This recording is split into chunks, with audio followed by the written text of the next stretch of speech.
ఇంత మండుటెండలో మన గన్నవరం నియోజకవర్గం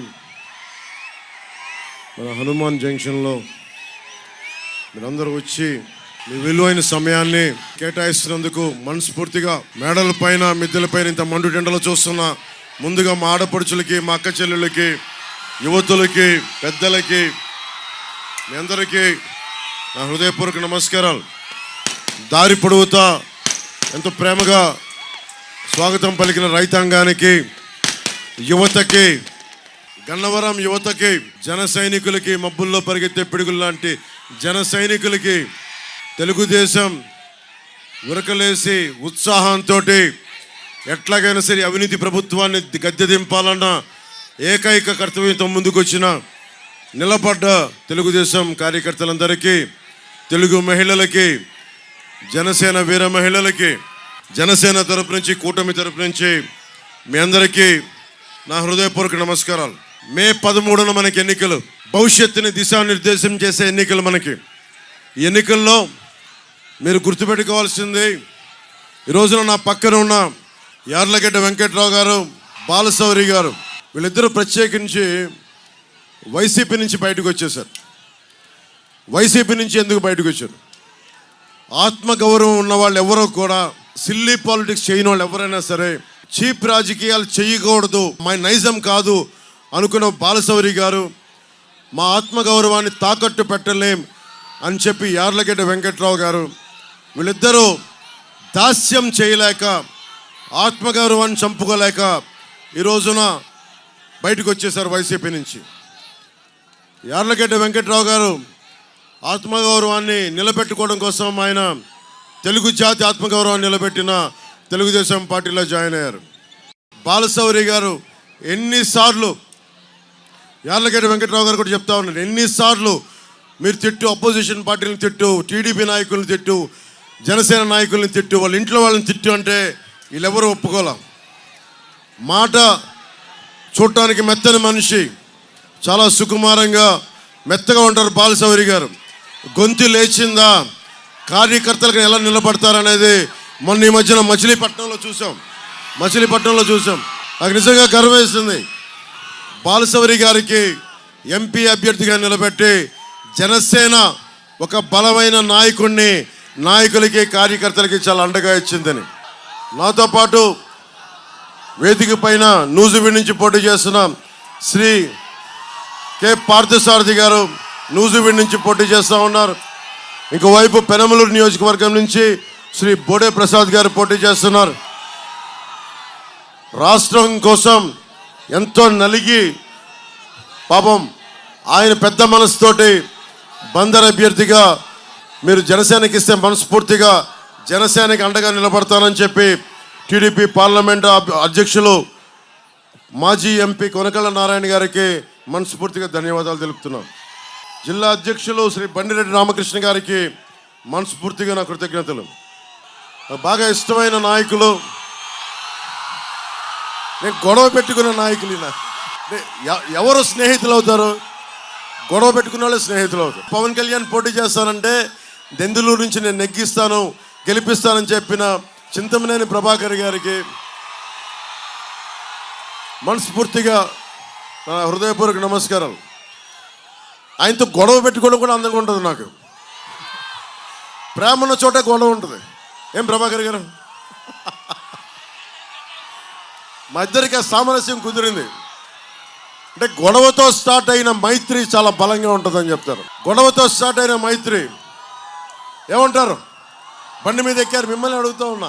సో చింతమనేని ప్రభాకర్ గారు, మనస్ఫూర్తిగా వారికి నా ధన్యవాదాలు తెలియజేసుకుంటూ, గుత్తికొండ రాజాబాబు గారికి, ఆయన రాలేదు, వారికి కూడా నా హృదయపూర్వక నమస్కారాలు. చలమలశెట్టి రమేష్ గారికి,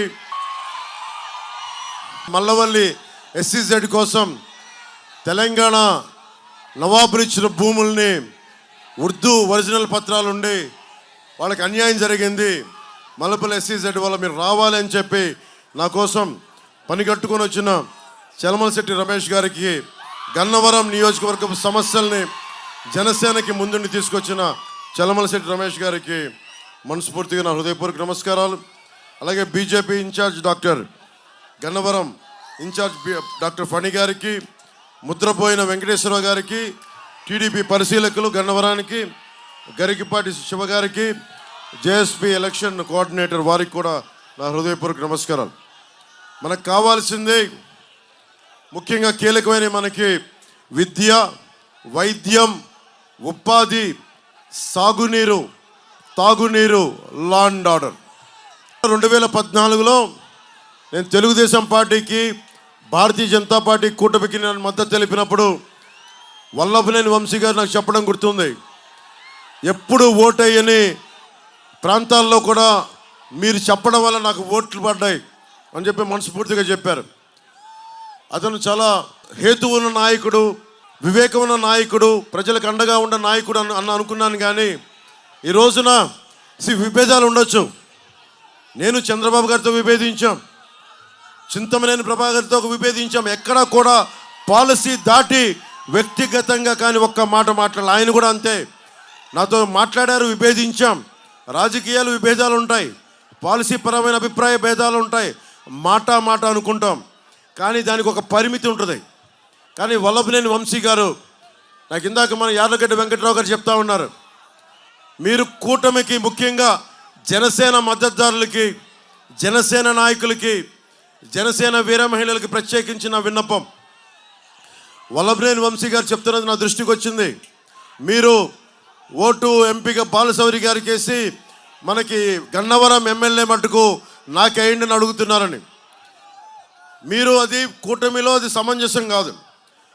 ముఖ్యంగా మనం అందరం గౌరవించే తెలుగుదేశం వ్యవస్థాపక అధ్యక్షులు స్వర్గీయ నందమూరి తారక రామారావు గారు, మీకు తెలుసు ఆయన అంటే నాకు ఎంత ఇష్టమో. ఆయన పాటను కూడా నేను సినిమాలో పెట్టుకున్నాను. ఆడువారి మాటలకు అర్థాలు వేరులేను. ఆయన సినిమాలకి, ఆయన పాత సినిమాలకి అంత అభిమానం. అలాంటి వ్యక్తికి మహోన్నతుడికి పుట్టిన ఆయన కుమార్తెని వల్లభనేని వంశీ గారు ఆ రోజున నాకు అసెంబ్లీలో మాట్లాడడం చాలా బాధ కలిగించింది, నిజంగా బాధ కలిగించింది. చంద్రబాబు గారితో విభేదాలు ఉండటం వేరు, లోకేష్ గారితో విభేదాలు ఉండటం వేరు. కానీ వచ్చి నిజంగా పాపం భువనేశ్వరి గారిని ఆ విధంగా కించపరిచేలా మాట్లాడటం నాకు చాలా చాలా బాధ కలిగించింది. జనసేన ఊహించుకోండి, భువనేశ్వరిని గారిని అంటే నా సోదరుని అన్నట్టే, భువనేశ్వరి గారిని అన్నట్టు నా సోదరుని అన్నట్టే. ఎందుకంటే మనం ఆడపడుచులకి, అక్కడున్న దూరాన ఉన్న ఆడపడుచులకి, అక్క చెల్లెళ్ళకి అందరికీ గౌరవం ఇచ్చేది జనసేన పార్టీ. నాయకులతో అభిప్రాయ భేదాలు ఉండొచ్చు, వైసీపీ నాయకులతో అభిప్రాయ భేదాలు ఉండొచ్చు, జగన్ గారితో కూడా విభేదాలు ఉన్నాయి. కానీ ఎప్పుడు కూడా వారి సతీమణిని ఎప్పుడు కించపరిచేలా మాట్లాడలేదు. తగ్గించం, అది మన సంస్కారం, మన పెద్దలు నేర్పించిన సంస్కారం. కానీ వల్లభనేని వంశీ గారికి ఓటు కనుక జనసేన మద్దతుదారులు వేస్తే స్త్రీని అగౌరవపరిచిన వ్యక్తికి, ఆడవారిని అగౌరవపరిచిన వ్యక్తికి, మా సోదరుని అగౌరవపరిచిన వ్యక్తికి మనం మద్దతు తెలిపినట్టే. దయచేసి అక్కడెక్కడో జరిగింది మనకు కాదు కదా అనుకోవద్దు. ఒకసారి ఆ నైజం ఉన్నవాళ్ళు, ఆడపడుచుని ఎక్కడైనా సరే అగౌరవపరిచేవాళ్ళు ఎక్కడైనా ఇంకెవరైనా అగౌరవపరుస్తారు. మీ కుటుంబ సభ్యుల్ని అగౌరవపరచచ్చు, మీ అక్క చెల్లిని అగౌరవపరచచ్చు. సరైన వ్యక్తిని ఎంచుకోవడం చాలా చాలా అవసరం. యార్లగడ్డ వెంకటరావు గారు బూతులు తిట్టడం రాదు, ఆయన చేసిన తప్పల్లా సంస్కారంగా ఉండడం, గౌరవ మర్యాదలతో ఉండటం, రాజకీయాన్ని రాజకీయ విధానాలతో చూడటం, రాజకీయ విభేదాలు ఉంటే పద్ధతిగా మాట్లాడటం, విమర్శించడం, అంతేగాని దిగజారిపోయి బూతులు తిట్టడం, నీచంగా దిగజారడం ఆయనకు తెలియదు. ఆయన చేసిన తప్పదే. పోయినసారి కూడా 2019లో చాలా 200-300 ఓట్ల తేడాతో ఓడిపోయారు. కానీ పారిపోలా నిలబడ్డారు ఓడిపోయినా. కానీ ఇదే నియోజకవర్గం ప్రజల కోసం బలంగా ఉన్నారు. ఎన్ఆర్ఐ అమెరికాకి వెళ్ళిపోయిండొచ్చు, సుఖంగా ఉండొచ్చు, కానీ లేదు, నిలబడాలి, మన నియోజకవర్గానికి ఓడినా నిలబడాలని చెప్పి పార్టీని కూడా వదల్లా. అలాంటి వ్యక్తిని నువ్వు మాట్లాడితే పవన్ కళ్యాణ్ గారిని తిట్టు, చంద్రబాబు గారిని తిట్టు, పవన్ కళ్యాణ్ తిట్టు, వాళ్ళ ఇంట్లో వాళ్ళని తిట్టు అంటే అది నా సంస్కారం కాదు. నేను అలాంటి దిగజారుడు పనులు చేయలేను. అన్ని మాటలందుకు ఆయన ఆత్మాభిమానంతో, ఆత్మగౌరవంతో బయటకు వచ్చేసారు. అలాంటి వ్యక్తికి ఈ రోజున నేను 2 చేతులెత్తి మీకు అభ్యర్థిస్తున్నాను. ముఖ్యంగా జనసేన మద్దతుదారులకి బాధ్యత మన మీద ఉంది, మన మీద బాధ్యత ఉంది. నేను తగ్గి మిమ్మల్ని అందరినీ గెలిపించదనుకున్నాను. ఇక్కడ నేను తగ్గాను. ఎందుకు తగ్గానంటే రేపొద్దున మన గన్నవరం నియోజకవర్గం నుంచి ప్రజాప్రతినిధులు, విద్యావంతులు, సామాజికవేత్తలు నాకు ఒక విజ్ఞాపన పత్రాన్ని ఇచ్చారు. దాంట్లో ముఖ్యంగా వాళ్ళు అడిగింది ఒకటే, మీ అందరి భవిష్యత్తు కోసం అడిగారు. బందర్ పోర్ట్ని అభివృద్ధి చేయమని చేయండి. Machilipatnam to Kalluru bypass NH 216 హైవేని ఏర్పాటు చేయండి. చట్ట ప్రకారం భూములు కోల్పోయిన వారికి నష్టపరిహారం ఇప్పించండి.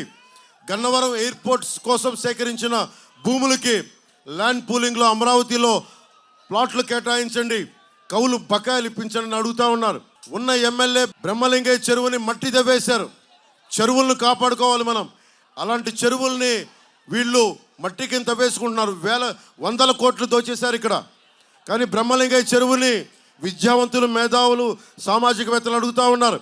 బ్రహ్మలింగయ్య చెరువుని రిజర్వాయర్ గాను, పర్యాటక అభివృద్ధి గాను, మరియు సాగునీరు, తాగునీరుని అందించమని కోరుకుంటూ ఉన్నారు.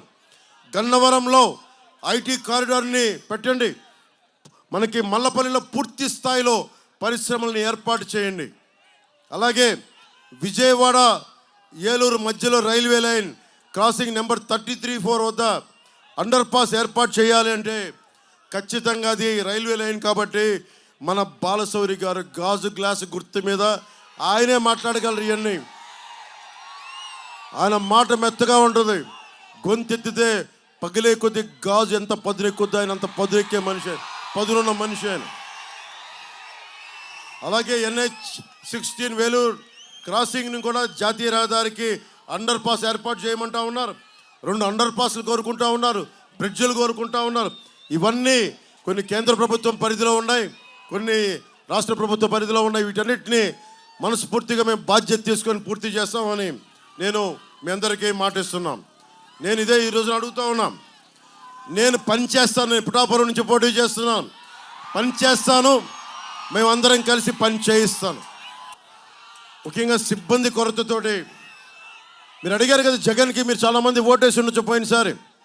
మెగా డిఎస్ నువ్వు చొక్కా చించుకున్నావు, నువ్వు షారుఖ్ ఖాన్ లాగా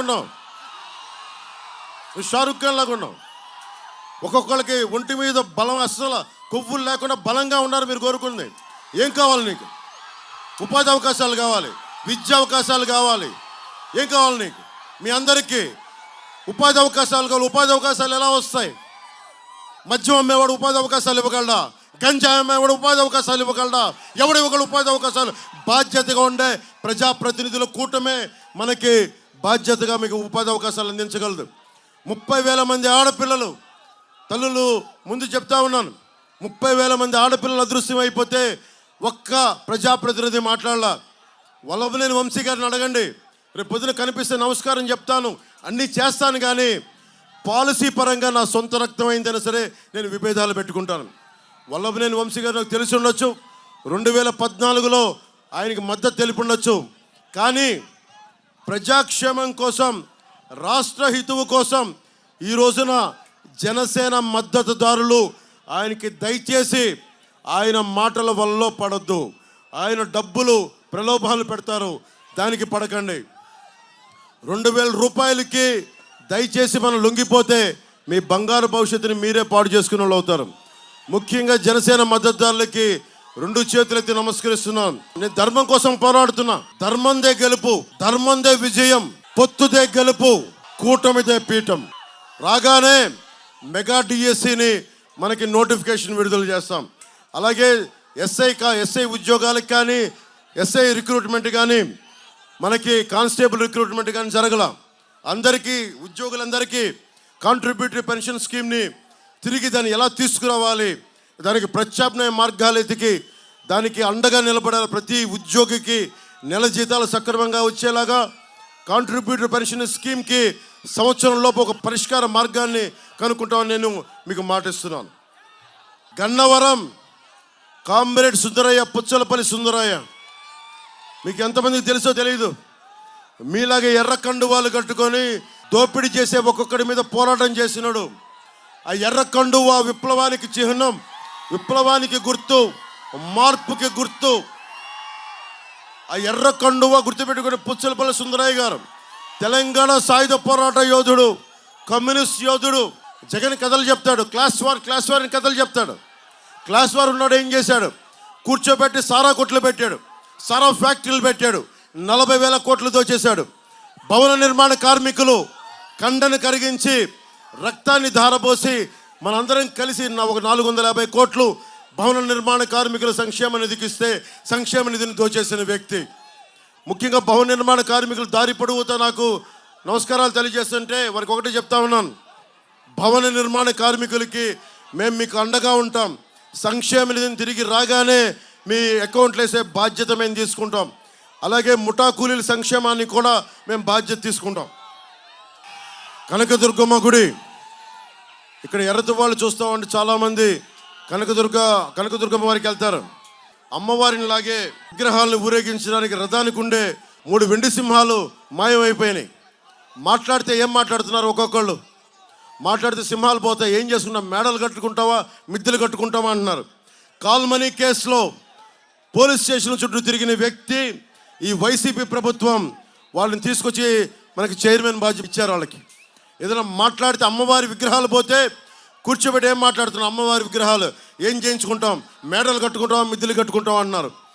ధర్మాన్ని, అన్ని ధర్మాలకి, ఇస్లాం ధర్మానికి, మనకి Abrahamic religions, Christianity, Jesus Christ ఆయన ముందుకు తీసుకెళ్ళిన క్రిస్టియన్ మతాన్ని కానీ నిజానికి గుండెల్లో పెట్టుకున్న భారతదేశ ధర్మాన్ని, సనాతన ధర్మాన్ని వైసీపీ నాయకులు దెబ్బలాడుతా నీచంగా ఉంటే ఒక్క వైసీపీ నాయకులు మాట్లాడాల, వల్లభనేని వంశీ గారు మాట్లాడాల, అందరూ కించపరిచారు. మీరు ఇష్టపడే దేవతల్ని, దుర్గమ్మ వారిని, వెండి సింహాలు పోతే అగౌరవపరిచే వ్యక్తుల్ని మీరు ఎన్నుకుంటారా లేదా అనేది మీ మనస్సాక్షికి వదిలేస్తున్నాం. ఏ దేవత అయినా సరే, అల్లా అవ్వచ్చు, జీసస్ అవ్వచ్చు, అమ్మవారు అవ్వచ్చు, మనం ఎవరినైతే పూజిస్తామో వాళ్ళని అగౌరవపరిస్తే అగౌరవపరిచిన పార్టీని, అగౌరవపరిచిన ప్రజాప్రతినిధుల్ని, వాళ్ళతో సంఘటితమైన వ్యక్తుల్ని మనం వెంట వేసుకుంటే మన ధర్మాన్ని మనం అవమానం చేసుకున్నట్టు. ఏ స్థాయికి దిగజారిపోయారంటే నకిలీ టికెట్లు, దేవస్థానం దర్శనం టికెట్లు నకిలీ కొట్టి మరి డబ్బులు చేసుకున్నారు. నాకు బాగా బాధపడింది భువనేశ్వర్ గారిని అంటాం. ఏ కూతురు, ఏ తండ్రికి కూడా, ఏ కుటుంబ సభ్యుడికి కూడా అలా బాధ రాకూడదు. అందుకని వైఎస్ జగన్ కనుసన్నల్లో మెలగటానికి ఏ స్థాయికైనా వైసీపీ నాయకులు దిగజారిపోతారని. ఈ వేదిక మీద ఉన్న వాళ్ళ మేమెవరూ స్నేహితులం కాదు, ఉన్న పార్థసారథి గారు కానీ, వెంకట్రావు గారు కానీ, ఎవరున్నా కానీ, ప్రభాకర్ కానీ, మేమెవరూ స్నేహితులం కాదు. కానీ మేమందరం కలిసి వచ్చాం మీ భవిష్యత్తు కోసం, మీ సంక్షేమం కోసం. కానీ అందరికీ విలువలు ఉన్నాయి. రాజకీయం చేస్తారు కానీ దానికి పరిమితులు ఉంటాయి. యుద్ధానికి కూడా పరిమితులు ఉంటాయి. మనకి కురుక్షేత్రంలో కూడా పరిమితులు ఉంటాయి. రాత్రుల పూట యుద్ధం చేయకూడదు, ఈ అస్త్రాలు వాడకూడదని. అలాగే మొన్న మధ్య జరిగిన ఇజ్రాయెల్ పాలిస్తున్న వారిలో కూడా మనం కూర్చోబెట్టి జెనీవా కన్వెన్షన్ ప్రకారం మేము ఈ ఆయుధాలు వాడకూడదు, కెమికల్ వెపన్స్ వాడకూడదు, నియమాలతో ఉంటుంది యుద్ధం కూడా. కానీ మన రాష్ట్ర రాజకీయాలకి నియమాలు లేవు, దిగజారిపోయారు. ఈరోజు వైఎస్ జగన్ బాధపడిపోతున్నాడు. కూటమంతా నా మీద కక్ష కట్టింది, ప్రత్యర్థులంతా ఏకమై నన్ను ఓడించడానికి ఉన్నారని. అరే అపోజిషన్ ఉంది, నిన్ను గెలిపించడానికా ఉంది, మేము గెలవడానికా? ఆ లాజిక్ ఏంటి బాబు? నాకు అర్థం కాదు. నిన్ను గెలిపించడానికా మేము ఉంది ఇక్కడ అంటే నువ్వు మర్చిపోయావా? నువ్వు పంచాయతీ ఎన్నికల్లో, స్థానిక ఎన్నికల్లో ఏం చేశారు? ఒక్కరిని నామినేషన్లు ఏనిచ్చారా? 4 దశాబ్దాలు ఉన్న టీడీపీ పార్టీని నామినేషన్ వేయనివ్వలా. అధికారులందరూ, పోలీసు అధికారులందరూ గుప్పిట్లో పెట్టుకున్నావు అంటే నువ్వు చేస్తే న్యాయం. ఇక్కడ మా ప్రభుత్వం ఉంది, ఎలక్షన్ కమిషన్ నిర్ణయించుకుంది. మీరు తప్పులు తడకలతో అధికారులు చేస్తూ ఉంటే మార్చింది. అంటే నీకు అధికారులు పోతే అంటే నీకు భయపడేస్తే ఎలక్షనీరింగ్ చేయనివ్వరని. అంటే మీ సంక్షేమం, ఇక్కడున్న అందరు పొద్దు నుంచి ఇంటర్వ్యూలు చెప్తా ఉన్నా, సంక్షేమం అభివృద్ధి 2 పక్క నడవాలి. నేను కౌలు రైతులు కానీ కోట్ల రూపాయలు ఇవ్వగలిగానంటే నేను సినిమా చేశా, భీమ్లా నాయక్ చేశాను, ఒక వకీల్ సాబ్ చేశా, నేను ఒక్కరిని షూటింగ్ చేస్తే కనీసం ఒక రోజుకి 1000 మంది బతుకుతారు, జీతపత్యాలు తీసుకుంటారు, తిండి ఉంటుంది, కుటుంబాలను పోషిస్తాం. కానీ అలాంటి అభివృద్ధి ఉంటేనే కదా మనం ఏదైనా చేయాలి. డబ్బులు లేకుండా ఎక్కడి నుంచి సంక్షేమం పట్టుకొస్తాం? కూటమి ఒకటే అనుకుంటుంది, చంద్రబాబు గారు కానీ, నేను కానీ, మోదీ గారు కానీ ఒకటే అనుకుంటున్నాం. అభివృద్ధి మనకి సంక్షేమ కార్యక్రమాలు పక్క పక్కన ఉండాలి, జోడు గుర్రాల్లాగా పక్క పక్కన వెళ్ళాలి. అందుకని సంక్షేమాన్ని వీళ్ళు ఎంత ఇస్తున్నారో మీరు మేనిఫెస్టో చూశారు. ప్రతి మహిళకి 3 సిలిండర్లు రాగానే, యువతకి మెగా డిఎస్సి, ప్రతి సంవత్సరం 4 లక్షల ఉద్యోగాలు, అన్నిటికంటే కూడా సాగునీరు, ముఖ్యంగా మనకు కావాల్సిన ఇన్ఫ్రాస్ట్రక్చర్, రోడ్ల నిర్మాణం అన్నీ తొందరగా పూర్తి చేస్తాం. అన్నిటికీ మించి ఆడబిడ్డలు క్షేమంగా వెళ్ళాలంటే లా అండ్ ఆర్డర్ చాలా బలంగా ఉండాలి. ఒక్కొక్కరికి మన చింతమనేని ప్రభాకర్ గారు అన్నారు, గట్టి వ్యక్తి, బలమైన వ్యక్తి, వైసీపీ దాష్టీకాలను తట్టుకున్న, ఇబ్బంది పడి కూడా ధైర్యంగా ఈరోజు నిలబడ్డ వ్యక్తి. అలాంటి వ్యక్తి కూటమి ఉంది ఇక్కడ, బలంగా నిలబడతాం. 1800 ఉండే ఇసుకని 5000 చేశారు. ఈసారి ప్రజలు ప్రశాంతత కోరుకుంటా ఉన్నారు. మీరే చెప్పండి, బ్రహ్మయ్యలింగం చెరువుని రిజర్వాయర్గా అభివృద్ధి చేసి సుమారు 12,000 ఎకరాలకి సాగునీటి అందించాల్సిన అవసరం ఉన్న చోట విపరీతంగా మట్టి తవ్వేశారు. ఒక్కసారి నీళ్లు నిండితే ఆ ప్రాంతం మొత్తం 2 సంవత్సరాలు అక్కడే కాకుండా గ్రౌండ్ వాటర్ కూడా పూర్తి సమృద్ధి అయిపోయి చెరువుని మట్టికి వాడేశారు. ప్రకృతి వనరులు మన ఉమ్మడి హక్కు, ఒక ఎమ్మెల్యేకి వాళ్ళ అనుచరులకి కాదు. ఇది దారి పొడవుతా యువతను అడుగుతా ఉన్నా, మీకు రౌడిజం చేసే ఎమ్మెల్యేలు అంటే మీకు భయమా? మీకు అదే నా గన్నవరం సత్తా. చొక్కాలు చించుకుంటా ఉన్నారు, మీరు స్లోగనీరింగ్ చేస్తూ ఉన్నారు, చేతులు ఎత్తుతూ ఉన్నారు. మీరు మార్పుకి ముందుకెళ్ళకపోతే మీరు ఎన్ని ఎర్ర తువ్వాళ్ళు కట్టుకున్నా, పచ్చ తువ్వాళ్ళు కట్టుకున్నా పని చేయదు. ఓట్లేసేటప్పుడు మీకోసం నిలబడే నాయకుల సమూహానికి మీరు అండగా ఉండాలి. మల్లవల్లి SEZ రైతాంగానికి నేను మాటిస్తా ఉన్నాను. ఇక్కడ ముందున్నారు ఇందాక, ముఖ్యంగా మీ బాధలు నేను అర్థం చేసుకున్నవాడిని. ఇండస్ట్రియల్ పార్కులు, ఫుడ్ పార్కుల కోసం మొదలైన ఈ కారిడార్ ప్రభుత్వం వచ్చాక మొత్తం ఏది ఉద్దేశంగా ఇవ్వబడిందో దాన్ని దానికి సంపూర్తి చేయలేదు. ఇక్కడ ఇండస్ట్రీకి వచ్చే పరిస్థితులు తీసేశారు.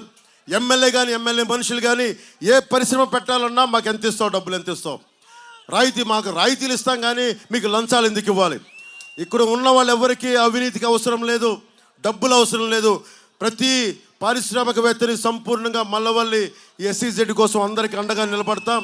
ఎవరైనా సరే మిమ్మల్ని బెదిరిస్తే మాకు చెప్పండి, మేము వచ్చి మీకు అండగా ఉంటాం. అలాగే మల్లవల్లి రైతులకి పరిహారం బాధ్యత మేము తీసుకుంటాం. యార్లగడ్డ వెంకట్రావు గారు ఉన్నారు, ఆయన నియోజకవర్గపు నాయకులు, ఎమ్మెల్యేగా గెలవబోతున్నారు. ఆయన బాధ్యత తీసుకుంటారు. మన జనసేన నాయకులు ఉన్నారు, మన చలమల శెట్టి గారు ఉన్నారు. మేమందరం బాధ్యత తీసుకుంటాం. మల్లవల్లి రైతులకి పరిహారం తిరిగి ఇచ్చే బాధ్యత తీసుకుంటాం. గన్నవరం విమానాశ్రయంకి భూములు ఇచ్చిన రైతులకి పరిహారం అందలేదని చెప్పి తెలిసింది. బుద్ధవరం, కేసరపల్లి, అజ్జంపూడి, దావాజీగూడెం, మల్లాపురం, చిన్నౌటిపల్లి గ్రామాలకి చెందిన రైతులు తమ విలువైన భూముల్ని గన్నవరం ఎయిర్పోర్ట్కి ఇచ్చారు. వారికి నష్టపరిహారం అందలేదు. మేము ఆ బాధ్యత తీసుకొని మీకు నష్టపరిహారం అందిస్తాం. దానికి పామాయిల్ మొక్క 30 రూపాయలు ఉండే మొక్కని ఈ రోజున 200 రూపాయలు చేశారు. దాంట్లో కూడా దోచుకుంటా ఉన్నారు. సంవత్సరానికి ఒకప్పుడు ఎకరానికి 10,000 రాయితీ ఇచ్చేవారు, ఇప్పుడు తీసేశారు. డ్రిప్ ఇరిగేషన్ బాగా ఆధారపడ్డ ప్రాంతాలు ఇవన్నీ, వ్యవసాయం అంతా డ్రిప్ ఇరిగేషన్కి మనకు కావాల్సినంత ప్రోత్సాహక పథకాలు. పాపం నిజంగా యార్లగడ్డ వెంకట్రావు గారి గురించి ఇందాక చెప్పాను. ఆయన చేసిన తప్పలా ఆయనకి బూతులు తిట్టడం రాదు, సంస్కారవంతుడు. మీకు భయపెట్టేవాడు కావాలా? మీరు చెప్పండి, భయపెట్టేవాడు కావాలా లేదా సంస్కారంతో మీకు అండగా నిలబడే యార్లగడ్డ వెంకట్రావు గారు కావాలా? యార్లగడ్డ వెంకట్రావు గారే కదా మనకి. ఆయనకి వచ్చిన సంవత్సరంలో ఆయనకి కొత్తలో DCCB చైర్మన్గా 1 సంవత్సరం చేశారు, కానీ చాలా అద్భుతంగా చేశారు ఆయన. ఆ అద్భుతంగా చేసిన వ్యక్తి ఊహించుకోండి, ఎమ్మెల్యేగా ఉంటే ఒక్క DCCB చైర్మన్ అంత అద్భుతంగా చేసినప్పుడు రేపు పొద్దున ఎమ్మెల్యేగా గెలిస్తే మేమందరం కలిసి గన్నవరం అభివృద్ధికి మేము మీకు అండగా ఉంటాం. మీరు కోరుతున్నవి పైప్ లైన్ కావాలి, తాగునీటి సమస్య ఉంది. ప్రధానమంత్రి నరేంద్ర మోదీ గారు జల్ జీవన్ మిషన్ ఇచ్చారు. ఎక్కడా కూడా ప్రజలకి తాగునీటి ఇబ్బంది పడకూడదని ఒక్కళ్ళు ముందుకు తీసుకెళ్ళా. పైప్ లైన్ వేయటం, దాంట్లో డబ్బులు దోచేయడం, పైప్ లైన్ వేయకపోవటం. అలాగే రామవరప్పాడు, ఎన్నికేపాడు ట్రాఫిక్ సమస్యను కూడా దీన్ని సరి చేస్తాం. పోలవరం కుడి కెనాల్ని మన ఏలూరు కెనాల్తో అనుసంధానం చేస్తే ముఖ్యంగా మన రైతాంగానికి నీటి సమస్య తీరుతుంది, సాగునీటి సమస్య. అలాగే కేసరపల్లి బ్రిడ్జి నిర్మాణం, వీటన్నిటిని ముందుండి తీసుకెళ్తాం. అలాగే చింతలపూడి ప్రాజెక్టు, చంద్రబాబు గారు ఎప్పుడు వచ్చినా సాగునీటి ప్రాజెక్టులని బాగా ముందుకు తీసుకెళ్తారు. చింతలపూడి ప్రాజెక్ట్ని 3,800 కోట్లు పోయినసారి టీడీపీ హయాంలో చేస్తే ఈసారి 1 కోటి రూపాయలు కూడా విడుదల చేయలేం. మరి సాగునీటి ఎక్కడి నుంచి వస్తాయి?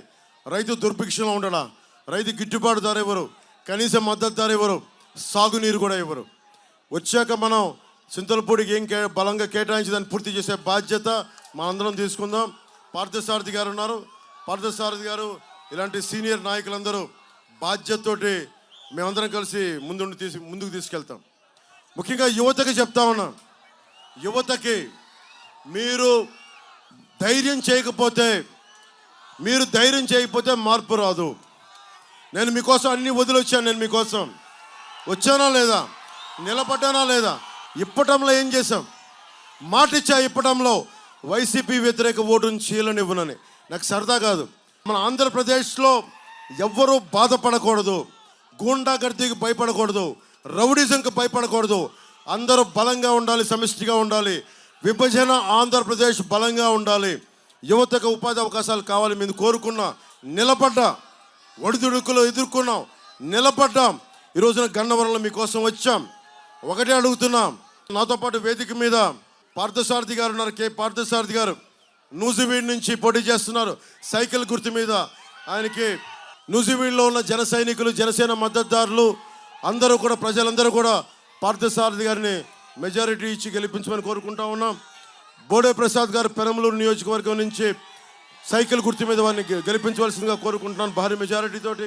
యార్లగడ్డ వెంకట్రావు గారు గన్నవరం, మన కూటమి అభ్యర్థి, సహనవంతుడు, ప్రతిభాశీలి, సంస్కారం ఉన్నవాడు, నిలబడేవాడు, దమ్మున్నవాడు, సైకిల్ గుర్తు మీద పోటీ చేస్తూ ఉన్నారు. తెలుగుదేశం పార్టీ కూటమి అభ్యర్థిగా వారిని భారీ మెజారిటీతో గెలిపించమండి. అలాగే బాలశౌరి గారు ఇందాక చెప్తున్నారు, చిరంజీవి గారి పాట కొడితే కొట్టాలిరా 6 కొట్టాలని. ధోని కొడితే 6 ఎలా ఉంటుంది? కొడితే కొట్టాలిరా 6 అంటారు చిరంజీవి గారు. నెంబర్ 6 పార్లమెంట్ అభ్యర్థులుగా నెంబర్ 6 బాలశౌరి గారు గుర్తుపెట్టుకోండి. మన జలసాలో ఒక డైలాగ్ ఉంటుంది, ఎదుటోడు దాడి చేస్తుంటే ఒకటే గుర్తుపెట్టుకోండి, నీ చేతిలో రాడ్డు వాడి head, rod head, rod head. అలాగా పార్లమెంట్ అభ్యర్థిగా number 6 Balashowry, number 6 Balashowry, number 6 గాజు గ్లాసు గుర్తు, నెంబర్ 6 బాలశౌరి, నెంబర్ 6 గాజు గ్లాసు బాలశౌరి, నెంబర్ 6 గాజు గ్లాసు బాలశౌరి, నెంబర్ 6 గాజు గ్లాసు బాలశౌరి. గుద్దేండి, భారీ మెజారిటీతో గెలిపించండి. మనం గెలుస్తున్నాం, కూటమి ప్రభుత్వాన్ని స్థాపిస్తున్నాం, వైసీపీ అవినీతి కోటల్ని బద్దలు కొడుతున్నాం. అలాగే చింతమనేని ప్రభాకర్ గారు, ఆయన నాకు ఎందుకు చాలా ఇష్టం. నాకు ఆయన అంటే ఎందుకు ఇష్టం అని అడగండి, తెలియదు, నాకు ఇష్టం అంతే. అంటే ఒక బలంగా నిలబడేవాడు. మనస్ఫూర్తిగా దెందులూరులో జన సైనికులు, జనసేన మద్దతుదారులు అండగా నిలబడండి. దెందులూరులో స్థానిక ఎన్నికల్లో మన కోసం నిలబడ్డ వ్యక్తి, మన కోసం నిలబడ్డ నాయకుడు, జనసేన కోసం నిలబడ్డ నాయకుడు. సో మీ అందరికీ ధన్యవాదాలు తెలియజేసుకుంటూ, బాలశౌరి గారికి గుర్తుపెట్టుకోండి, యార్లగడ్డ వెంకట్రావు గారికి నెంబర్ 2 ఎమ్మెల్యే అభ్యర్థిగా నెంబర్ 2 యార్లగడ్డ వెంకట్రావు సైకిల్ గుర్తు, నెంబర్ 2 యార్లగడ్డ వెంకట్రావు సైకిల్ గుర్తు, నెంబర్ 2 పార్లమెంట్ అభ్యర్థిగా నెంబర్ 6 గాజు గ్లాసు బాలశౌరి గారు. మన పెనమలూరు ఉమ్మడి కూటమి అభ్యర్థి తెలుగుదేశం పార్టీ నుంచి బోడే ప్రసాద్ గారు నెంబర్ 3 సైకిల్ గుర్తుకి, నెంబర్ 3 సైకిల్ గుర్తు, వారు దాని మీద పోటీ చేస్తున్నారు. జన సైనికులు, జనసేన మద్దతుదారులు అందరూ కూడా మనస్ఫూర్తిగా వారిని గెలిపించమని కోరుకుంటా ఉన్నాం. వైసీపీ ఎందుకు దాడులు చేస్తారు? ఓడిపోతున్నారు వాళ్ళు. వైసీపీ ఓడిపోతుంది, వైసీపీ ఓడిపోతుంది. యువతకి ఉద్యోగాలు ఇవ్వని వైసీపీ ఓడిపోతుంది. ఉద్యోగులకి సిపిఎస్ ఇవ్వని వైసీపీ ఓడిపోతుంది. సాగునీరు, తాగునీరు ఇవ్వని ప్రజలకి ఇవ్వని వైసీపీ ఓడిపోతుంది. ఆడపడుచుల్ని గౌరవించని వైసీపీ ఓడిపోతుంది. ధర్మందే విజయం, పొత్తుదే గెలుపు, కూటమిదే పీఠం. జై టీడీపీ, జై బీజేపీ, జై జనసేన. చూసారు కదండి. మరి ఈ వీడియో కనుక మీకు నచ్చినట్లయితే ఒక లైక్ కొట్టేసి మీ అభిప్రాయాన్ని కూడా కామెంట్ బాక్స్లో తెలియజేస్తూ ఇలాంటి ఇంట్రెస్టింగ్ అప్డేట్స్ కోసం మా ఛానల్ని సబ్స్క్రైబ్ చేసుకోండి.